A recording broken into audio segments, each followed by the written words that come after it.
Ya. Kesalahan di bawah bab 12A dan 12B Akta Pencegahan Rasuah Penggal 131. Dan sudah berada di talian ketika ini. Kita bersama. Ya, iaitu Yang Mulia Puan Amiriah binti Haji Ali. Beliau merupakan penyiasat khas kanan, Ketua Bahagian Perundangan Biro Mencegah Rasuah. Assalamualaikum Puan. Waalaikumsalam warahmatullahi wabarakatuh. Ya, apa khabar Puan hari ini? Sehat? Alhamdulillah, sihat. Ya, diharapkan dijaga keafiatannya hari ini. Semoga apa yang tujuan ketanya ini diberikan di kelancaran. Dipermudahkan. Jadi Puan, kita bercakap mengenai kesalahan di bawah bab 12A dan 12B Akta Pencegahan Rasuah Penggal 131. Jadi sebagai mukadimahnya, kita serahkan kepada Puan. Silakan. Okey, terima kasih. Bismillahirrahmanirrahim. Assalamualaikum warahmatullahi wabarakatuh. Selamat pagi kepada Fakrul dan juga Atul dan semua penonton Rampai Pagi pada hari ini. Alhamdulillah bertemu kita ini sekali lagi di dalam sesi wawancara Rampai Pagi bersama dengan Biro Mencegah Rasuah pada hari ini. Saya mewakili BMR akan menyambung lagi pemberitaan dan pengetahuan secara ringkas kepada para penonton mengenai dengan kesalahan-kesalahan yang terdapat di bawah bab 12 Akta Pencegahan Rasuah. Seperti biasa, sebelum saya menyambung topik ketani pada hariannya, saya ingin mengambil kesempatan untuk merecap semula mengenai dengan kesalahan-kesalahan yang lain yang terdapat di bawah Akta Pencegahan Rasuah Penggal 131. Untuk pengetahuan di kita semua, rasuah ini secara umumnya ialah suatu perbuatan memberi atau menerima sebarang bentuk suapan sama ada di dalam bentuk wang atau bukan wang sebagai imbalan ataupun ganjaran bagi melakukan sesuatu perbuatan yang berkaitan dengan bidang tugas seseorang itu. Antara kesalahan-kesalahan yang lain yang ada di bawah Akta Pencegahan Rasuah ini adalah kesalahan di bawah bab 6C iaitu kesalahan mengemukakan tuntutan palsu dan juga kesalahan-kesalahan di bawah bab 12 iaitu kesalahan penjawat awam yang memiliki harta yang indah terjelas iaitu possession of unexplained property seperti yang saya kongsikan pada sesi yang lalu dan juga kesalahan di bawah bab 12A dan 12B iaitu salah laku penjawat awam di dalam perkhidmatan. Bukan saja BMR ini mempunyai kuasa untuk menyiasat kesalahan-kesalahan yang terdapat di bawah Akta Pencegahan Rasuah, tetapi BMR juga mempunyai bidang kuasa untuk menyiasat kes-kes kesalahan yang ditetapkan di bawah Penal Code, Kanun Hukuman Jenayah dan Perintah Kastam dan juga kesalahan pembersihan wang haram, money laundering offences di bawah Perintah Mendapatkan Kembali Aset Jenayah 2012. Jadi antara kesalahan-kesalahan yang terdapat di bawah bab 12 Akta Pencegahan Rasuah ialah yang pertama penjawat awam yang memiliki harta yang indah terjelas yang macam saya katakan tadi and then yang kedua di bawah bab 12A dan 12B iaitu salah laku penjawat awam di dalam perkhidmatan. Ini topik yang saya akan kongsikan pada hari ini. Okay. Untuk pengetahuan penonton semua, indah ramai yang mengetahui salah laku penjawat awam di dalam perkhidmatan ini adalah kesalahan yang ada di bawah Akta Pencegahan Rasuah. Peruntukan bagi kesalahan ini baru diperkenalkan di bawah Akta Pencegahan Rasuah iaitu pada tahun 2015. Untuk seseorang itu disabitkan kesalahan di bawah bab ini, bab 12A dan 12B, seseorang itu mestilah seorang penjawat awam di jabatan kerajaan dan perbadanan kerajaan yang tersenarai di bawah Akta Pencegahan Rasuah Penggal 131. Ya. Jadi di sini Puan, mungkin Puan boleh recap secara ringkas siapa yang dimaksudkan dengan penjawat awam di bawah Akta Pencegahan Rasuah ini. Okey. Di bawah bab 2 Akta Pencegahan Rasuah, penjawat awam ialah mana-mana orang dalam pekerjaan tetap atau sementara yang bertugas dengan badan kerajaan. Jadi bukan sahaja penjawat awam itu yang bekerja dengan kerajaan ataupun badan kerajaan, tetapi di bawah bab 12 Akta Pencegahan Rasuah, penjawat awam ini juga termasuk semua pegawai dan kaki tangan yang bekerja di perbadanan awam dan termasuk juga pegawai beruniform seperti anggota pasukan polis di Raja Brunei, Angkatan Tentera di Raja Brunei dan termasuklah penjawat awam yang sudah bersara. Ya.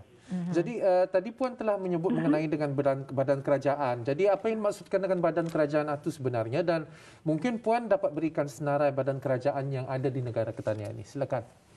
Okey, terima kasih Fakhrul. Secara ringkasnya, public body ataupun badan kerajaan ini merangkumi yang pertama Kerajaan Negara Brunei Darussalam, yang kedua mana-mana jabatan atau perkhidmatan atau usaha kerajaan, yang ketiga mana-mana syarikat, lembaga, pesuruhjaya atau badan yang mempunyai kuasa untuk bertindak di bawah undang-undang ataupun perbadanan yang berkaitan dengan kerajaan, kesihatan awam atau yang mempunyai kuasa untuk memegang dana kerajaan atau wang hasil kadar cukai atau pembayaran di bawah undang-undang.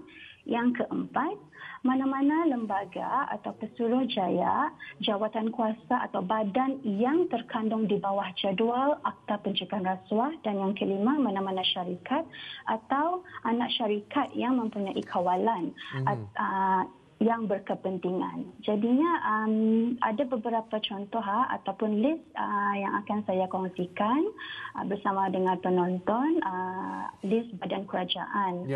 Okay, antaranya ialah seperti BEDB, Brunei Economic Development Board, Brunei Investment Agency, and then DST, Darussalam Asset Sdn Berhad, Majlis Ugama Islam, Tabung Amanah Pekerja, Universiti Brunei Darussalam. So, itu adalah antara contoh badan-badan kerajaan.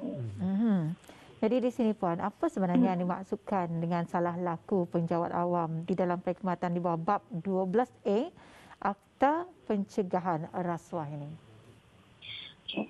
Mana-mana individu yang bergelar penjawat awam dengan sengaja melakukan perkara seperti berikut. Yang pertama, ia menggunakan wang atau dana kerajaan, hasil kerajaan untuk kepentingan dirinya sendiri.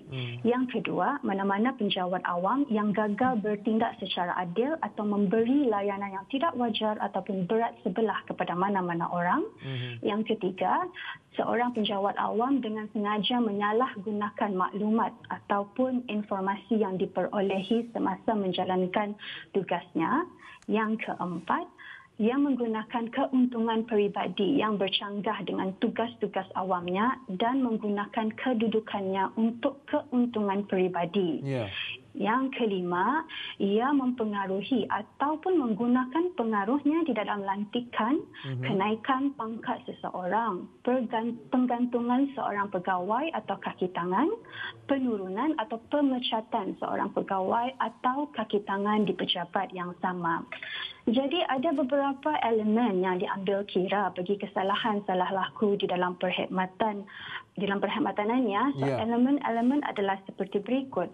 Orang itu ia mestilah seorang yang penjawat awam. Ia dengan sengaja mengabaikan untuk melaksanakan tugasnya pada satu tahap yang boleh menyebabkan keraguan atau ketidakpercayaan orang awam terhadap si pemegang jawatan ataupun to an abuse of public trust. Dan juga tanpa mempunyai alasan atau justifikasi yang munasabah. Itu adalah salah satu daripada penjelasan daripada Puan tadi. Dan kali ini seperti biasa, seperti yang di awal mukadimah membicarakan mengenai dengan akta kesalahan 12A, ada 12B dan sebagainya. Jadi mungkin dapat diberikan contoh mengenai dengan kesalahan 12A ini. Silakan Puan.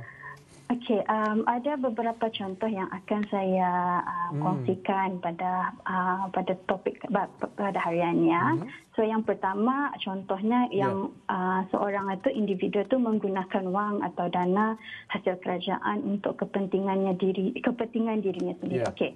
So ada seorang penjawat awam yang bertugas di sebuah universiti lah, for example, yang namanya Hassan. Okey. So, salah satu sumber hasil universiti ini adalah menerima yuran bayaran ataupun tuition fees. Jawatan Sihasan adalah sebagai pegawai kaki tangan saja, bukan ia in charge bahagian kewangan. So, sebagai seorang pegawai kaki tangan yang bekerja di universiti tersebut, ia dengan sengaja menggunakan duit hasil dari yuran kemasukan penuntut itu untuk kepentingannya sendiri tanpa pengetahuan orang lain. So therefore, si Hasan ini tadi, ia telah menggunakan, ia sendirilah menggunakan wang itu untuk kepentingannya. So, contoh yang kedua iaitu kesalahan di bawah 12(1) dia, yang mana seseorang itu gagal bertindak secara adil. Okey. Ada seorang pegawai admin sebagai contohan namanya Farida, ia bekerja di Jabatan Kerajaan. So pejabatnya akan membuka tender. So for example, diorang akan membuka tender for kantin. So Farida tahu yang bapa mertuanya ni adalah pengusaha kantin. Lalu beritahunya bapa mertuanya, nyapanya ikut tanya. Kali dijanjikan yang bapa mertuanya ni yang mana tender itu will be awarded to company bapa mertuanya tu. So mesyuarat pun diadakan dan beberapa company menghantar tender diorang, and then si Faridah ni pun tadi ikut serta di dalam mesyuarat tersebut dan ia sendiri membuat penilaian yang tidak adil dan memberi keutamaan dan memilih kantin yang diusahakan oleh bapa mertuanya untuk dapat tender bagi projek kantin di pejabatnya. So dalam contoh ini Faridah gagal bertindak secara adil ataupun berat sebelah kepada syarikat yang lain. Okay, contoh yang ketiga iaitu Anwar seorang doktor and specialist di hospital kerajaan, tapi pada masa yang sama juga ia ni ada private medical practice lah di klinik swasta di bawah badan kerajaan. Sebagai specialist di hospital kerajaan, Anwar ni ada beberapa pesakit yang selalu berjumpa dan memberi rawatan kepada pesakit-pesakitnya ini. Di hospital kerajaan itu, Anwar ada menyimpan segala rekod dan butir-butir peribadi pesakitnya. Anwar pun mengambil kesempatan untuk menggambar maklumat peribadi pesakitnya itu untuk dipakainya for his private medical practice itu. So dalam contoh ini dengan sengaja Anwar telah menyalahgunakan maklumat ataupun informasi yang diperolehi semasa ia menjalankan tugasnya. Contoh yang keempat, seorang pejabat awam bernama Siti contoh. So Siti bekerja di salah sebuah badan kerajaan yang disenaraikan dalam jadual Akta Pencegahan Rasuah. Siti dalam diam adalah seorang rakan kongsi ataupun sleeping partner of an IT company. Sekali Siti di pejabatnya juga adalah sebagai komiti di dalam jawatan kuasa sebut harga bagi suatu projek besar di pejabatnya. For example, e-commerce yang memerlukan bajet yang besar. So projek ini diiklankan dan beberapa syarikat pun participate lah untuk ikut tender projek ini. So semasa mesyuarat pemilihan, Siti ini pun ada kuasa, ada final say in selecting beberapa company yang akan di shortlistnya dan ia pun telah memilih syarikatnya sendirian ni.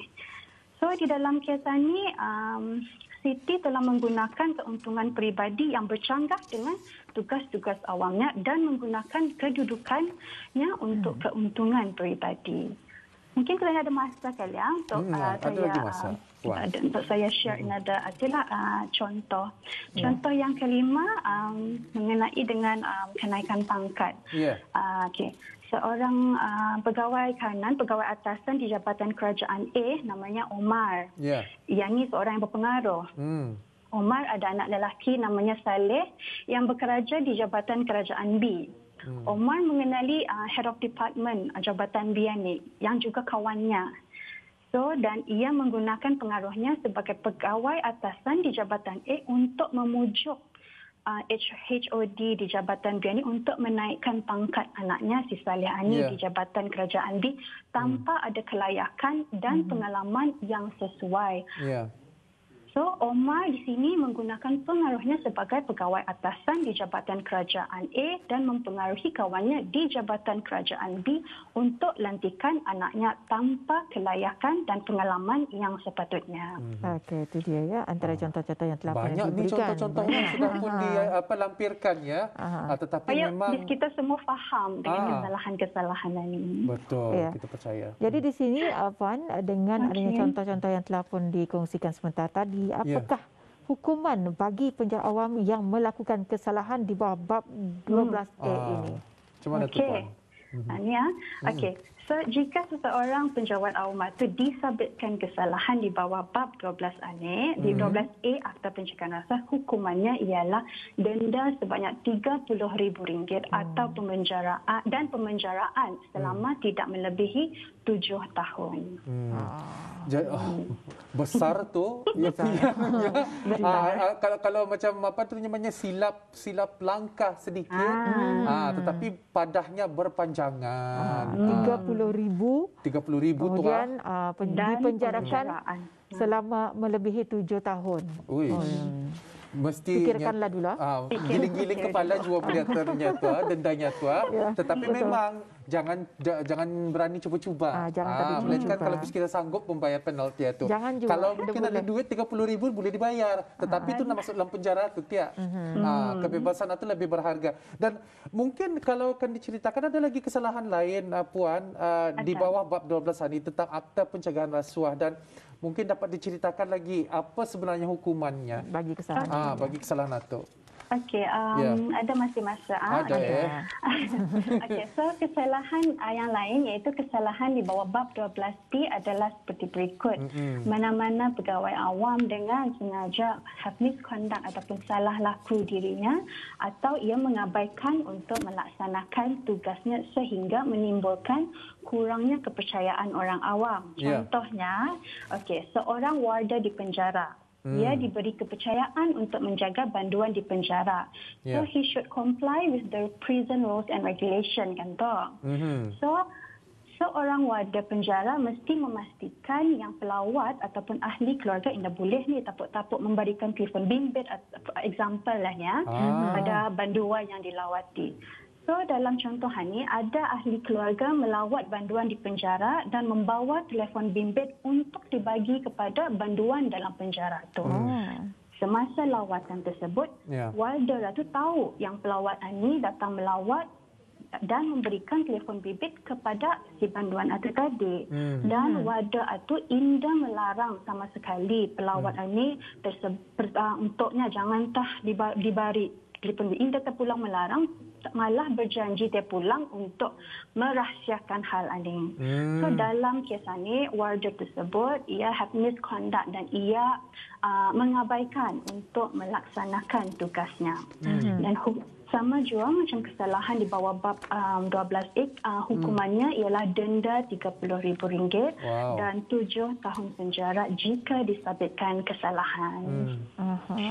Dan memang pun kalau ketaninya orang payah kadang-kadang dengan kes-kes yang kita dengarkan ya Puan ya. Mungkin saja orang-orang Ketanian ini tersurung untuk melaporkan sebenarnya. Kadang-kadang diambil ringan. Apa pendapat Puan sendiri tentang pengambilan ringan Ketanian ini, tentang hal-hal ini, isu ini? Okey, di dalam kesempatan ini saya ingin menyeru kepada orang ramai agar tampil memberi maklumat ataupun informasi mengenai kesalahan-kesalahan di bawah Akta Pencegahan Rasuah. So, ingin juga saya tekankan kepada bis kita semua, identiti pemberi maklumat atau pengadu adalah dirahsiakan. Dan ini selaras dengan bab 30 Akta Pencegahan Rasuah Penggal 131. Pemberi maklumat ini boleh memberikan maklumat dengan pelbagai cara. Ia boleh datang ke pejabat BMR ataupun menelefon ataupun menghantar mesej dan ataupun menghantar email atau menghantar WhatsApp ke pegawai yang bertugas di nombor yang tertera di skrin bis kita masa ini.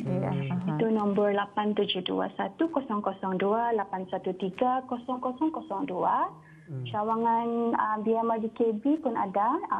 Ini nombornya 8721-003. Segala informasi yang kami perlukan ialah seperti nama, jawatan orang yang terlibat dalam kesalahan rasuah, jenis suapannya, saksi, dan kalau ada dokumen-dokumen pun boleh disertakan Joan. Jadi alhamdulillah ya.